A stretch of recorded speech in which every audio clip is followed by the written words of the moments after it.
The Packers did it again, and they just keep on doing it. What is it that they're doing? Oh, I don't know. They keep ending with potential franchise quarterbacks.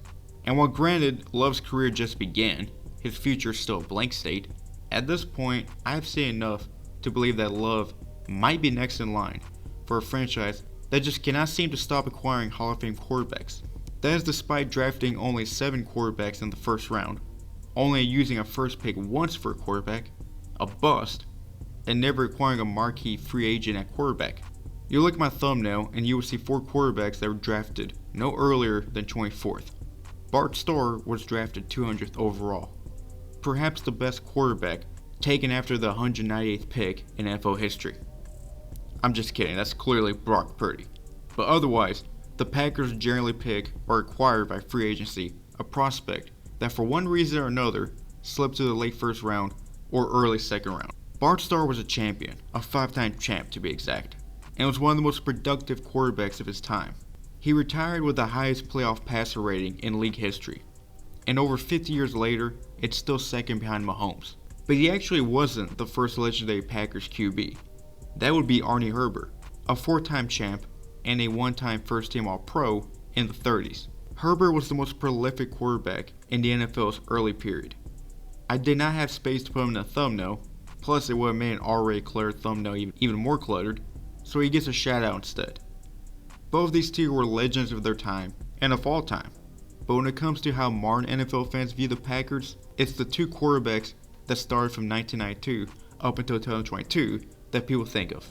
When Brett Favre was acquired in 1992, he was coming off a train wreck of a rookie season, where his first pass was a pick 6, 2 of his 4 passes were interceptions, and his only other dropback was a sack. He barely played, and according to his own coach, who never supported drafting him, it would have took a plane crash for him to consider starting Favre. He also spent most of his weeks drinking vodka, eating pizza, and just overall being a degenerate, never expecting playing time. Despite all of this, the Packers general manager Ron Wolf still wanted Favre. As the general manager of the 1991 Jets, he wanted to take Favre, who was picked by the Falcons 1 pick earlier. But as the new Packers GM, he was determined to acquire the troubling gunslinger, and the rest, as they say, is history.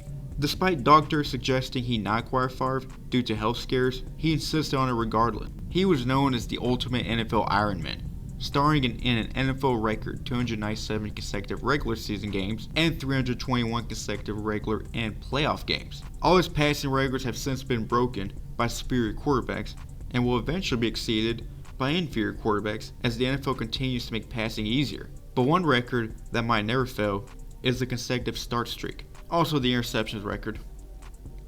But because of Favre's Ironman reputation, there will eventually be a quarterback controversy when the Packers selected his heir apparent in the first round of the 2005 draft. Like Favre, Rodgers had a cannon of an arm and was seen as someone with a high ceiling.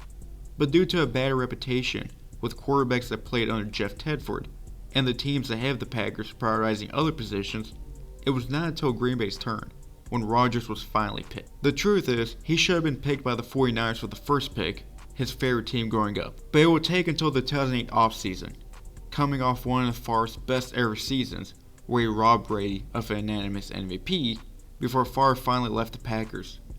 It was now Rodgers' time to shine. Rodgers started his career off to a good note, beating the rival Vikings. But while Rodgers looked like an elite quarterback, the Packers finished 6-10. The 2009 season started slow for the Packers, as they began 4-4, but they ended 11-5 to secure a playoff berth. Rodgers was incredible in his lone playoff game, but Warner was arguably better. 2010 was when Rodgers and the Packers finally won a Super Bowl. In that playoff run, Rodgers was incredible, throwing for nearly 1,100 yards, 11 passing and rushing touchdowns, and only 2 interceptions, both against the Bears, for a passer rating of 109.8. Whispers of Rodgers being the best quarterback in the league, at a time when Brady and Manning were around and in their primes, began to be heard after that playoff run. And it only intensified in 2011, when Rodgers had arguably the greatest quarterback season ever, throwing for 4,600 yards and 45 touchdowns in 15 games, and finishing with a still record 122.5 passer rating. Then it all came crashing down when the Packers lost to a Giants team that barely made the playoffs. Basically how 2007 ended, and both seasons and with the Giants upsetting a far superior Patriots team. For Rodgers, that was the pinnacle of his career, and outside of a 2014 MVP, he battled injuries and inconsistent play for most of the 2010s. That began to change in 2020 when he had arguably his best season since 2011, throwing for 4,300 yards and 48 touchdowns with a 121.5 passer rating. The Packers went 13-3, and Rodgers won his third MVP. 2021 was another good year for Rodgers, where he won his fourth MVP, but it ended with a bizarre performance against the 49ers, the team that passed on him. The team that hasn't won a Super Bowl since passed on him, but the team that Rodgers can never seem to get past. The 49ers would rather have that one ring since 05 that Rodgers has, but it's still interesting how much of an obstacle Rodgers' childhood team has been to him being perceived as being on the same level as Brady and other GOAT candidates. I mean, to me, he is in the GOAT quarterback discussion, but his argument is just too weak to seriously entertain it. His final season with the Packers carried over from the disappointing playoff exit, going 8-9 and missing the playoffs. The Packers drafted Jordan Love, and many were ready for him to start as soon as game 1, as the 49ers game just left a bad taste to longtime Packers fan. Like his predecessor, Rodgers bolted for the Jets, which allowed his backup to be the new starter. Another Packers era was upon us, and it started off well. Like Rodgers, Love won his first game going against a division rival in the Chicago Bears, throwing for 3 touchdowns. Love continued the 3-touchdown streak in his second start, also no interceptions, and suddenly, it really did look like the Packers got their hair repaired. Then, predictably, a slump, where in a 5-game stretch, he threw 5 touchdowns to 8 interceptions. He went from looking like a franchise quarterback to looking like a stopgap. Although in Love's defense, the offense was dealing with injuries and inexperience in the offensive line throughout this stretch of the season. But in the final 10 games, he played excellent football, throwing for 21 touchdowns to 3 interceptions, for a passer rating of 108.2. Over the course of 17 games, that translates to 36 touchdowns and 5 interceptions. Not bad at all, especially for a first-year starter. Now it's time for the playoffs. Against the Cowboys, a blowout for the Packers, he was nearly flawless, throwing for 272 yards on 21 attempts and throwing 3 touchdowns to 0 interceptions. He did not look as good versus the 49ers, throwing 2 touchdowns, 2 interceptions. One of those interceptions looked like something from the Brett Favre playbook. But the 49ers had insane defense that only someone like Patrick Mahomes could look good against. It is interesting though that the 49ers continued to end the Packers' playoff hope even after Rodgers left. So maybe it wasn't a Rodgers issue.